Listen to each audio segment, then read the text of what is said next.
Hello दोस्तों, कैसे आप सब।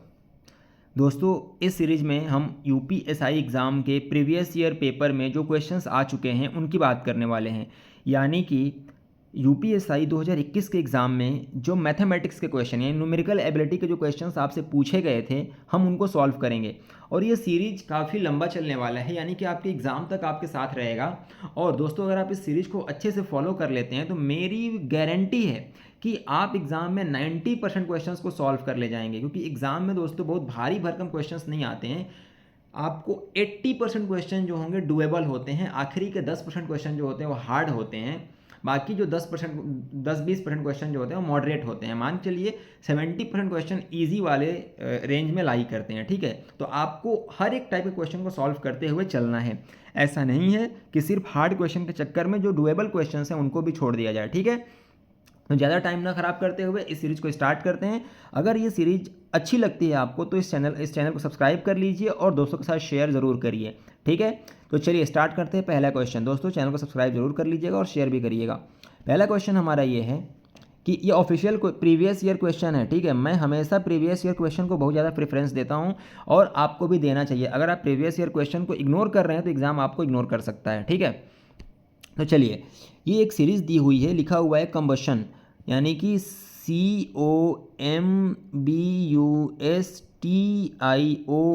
ठीक है, आखिर सेकंड वाले में क्या किया है, बस्ट, सिर्फ क्या लिखा है BUST, बस्ट, यानी कि इधर का 3 उड़ गया, इधर का 3 उड़ गया, सिर्फ क्या बचा, बस्ट।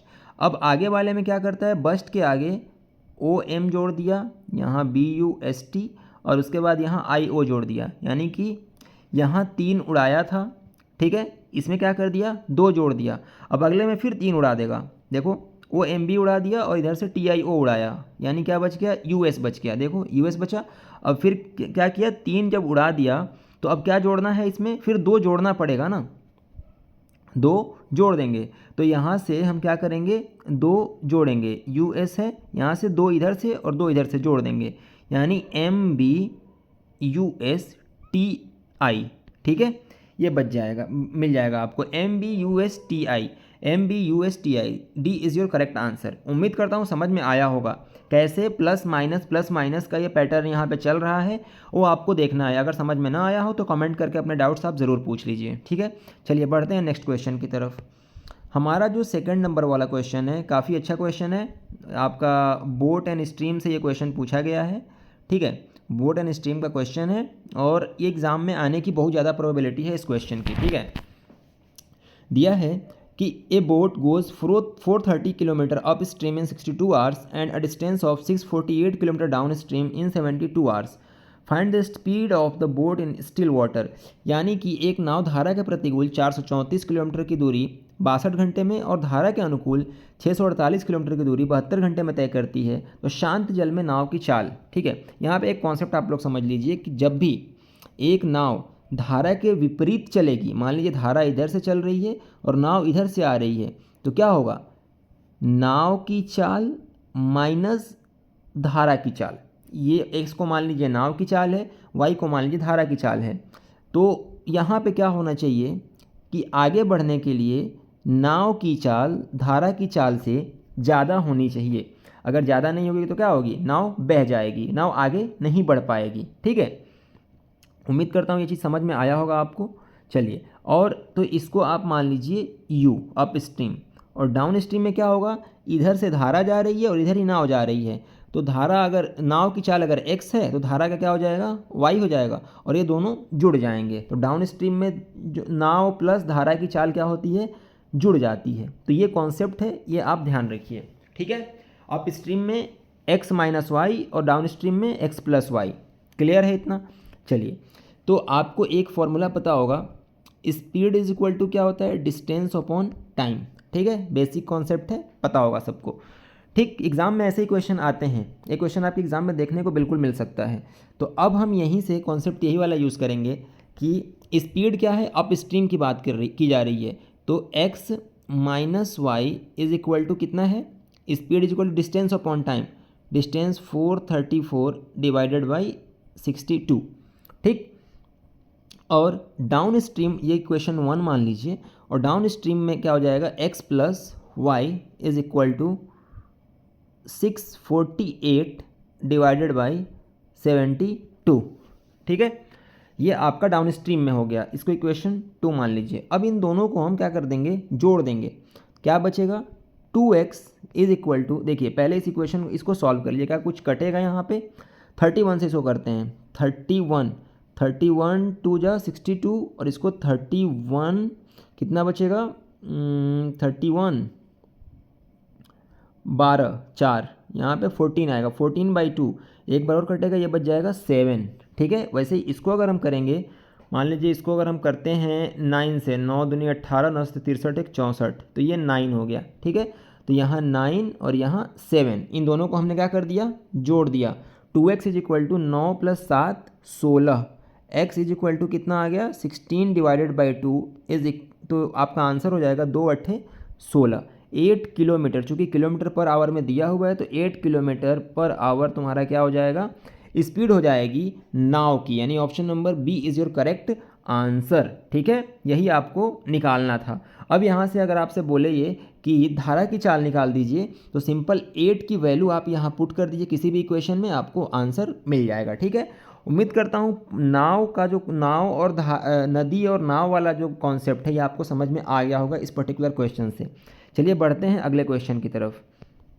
हमारा नेक्स्ट क्वेश्चन काफ़ी अच्छा सवाल है, देखिए पढ़िए एक बार।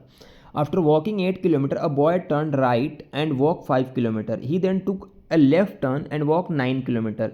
If he stood facing west direction finally towards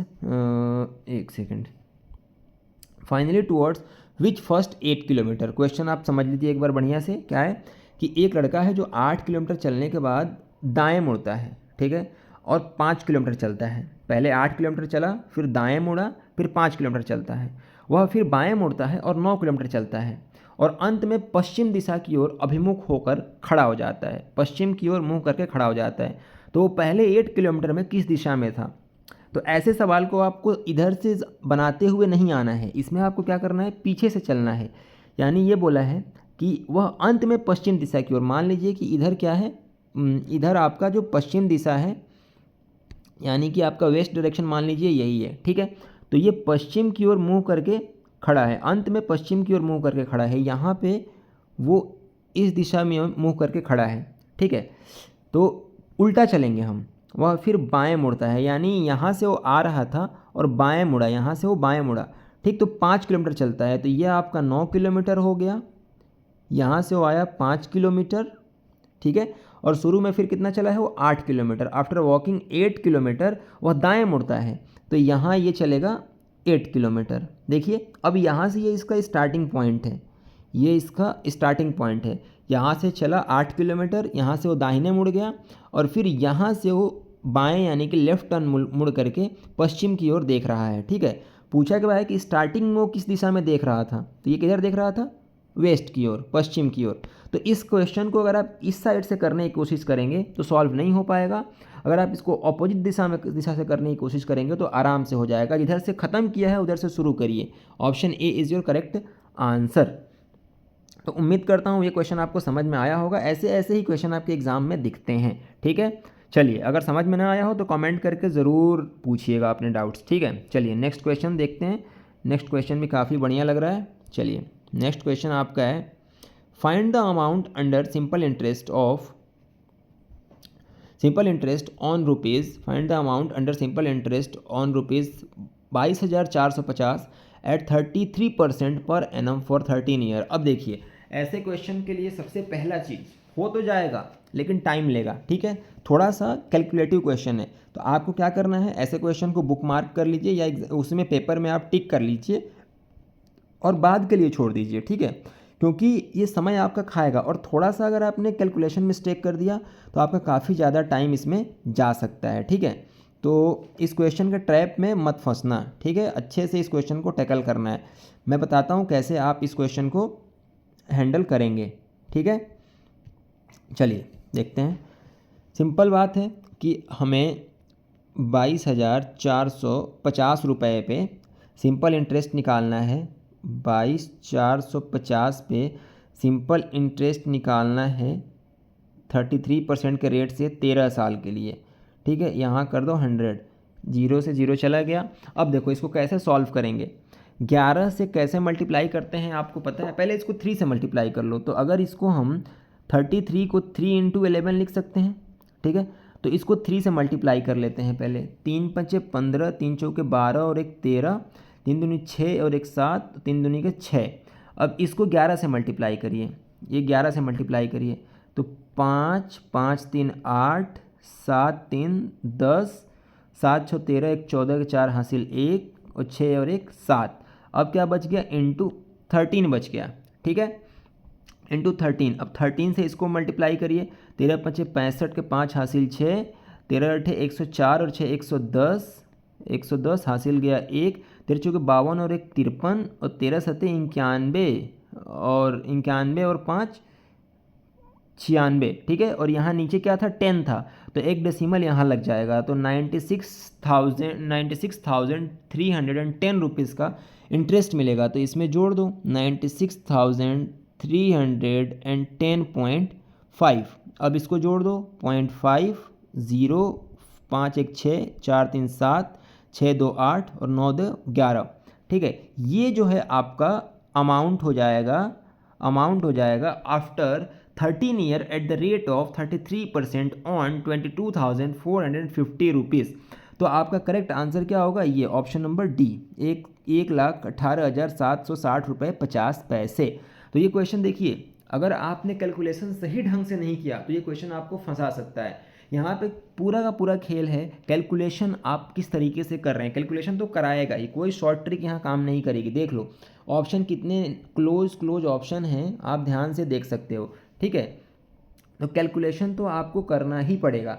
तो वही कैलकुलेशन कैसे करना है मैंने आपको बता दिया कि पहले 3 से कर लो, फिर 11 वाले रूल से 11 का मल्टीप्लिकेशन कर लो और उसके बाद फिर 13 से कर लो। ईजिली हो गया, बहुत कम समय में 2 मिनट से 2 मिनट का 1 डेढ़ मिनट लगा होगा अधिक से अधिक। तो उम्मीद करता हूँ ये क्वेश्चन आपको समझ में आया होगा। एक चीज़ बताइए आप लोग, क्या आप लोग 11 से कैसे मल्टीप्लिकेशन करते हैं आपको पता है? अगर नहीं पता है तो कमेंट करिए। अगले वीडियो पे मैं अगला एक वीडियो आपको मैं 11 से मल्टीप्लाई करने का जो शॉर्ट ट्रिक्स होता है उसके बारे में बना दूंगा, ठीक है। तो आज के लिए इतना ही। अगर आपको सीरीज अच्छी लग रही हो तो चैनल को सब्सक्राइब ज़रूर करिएगा। मिलेंगे अगले वीडियो में, तब तक पढ़ते रहें, आगे बढ़ते रहें। जय हिंद।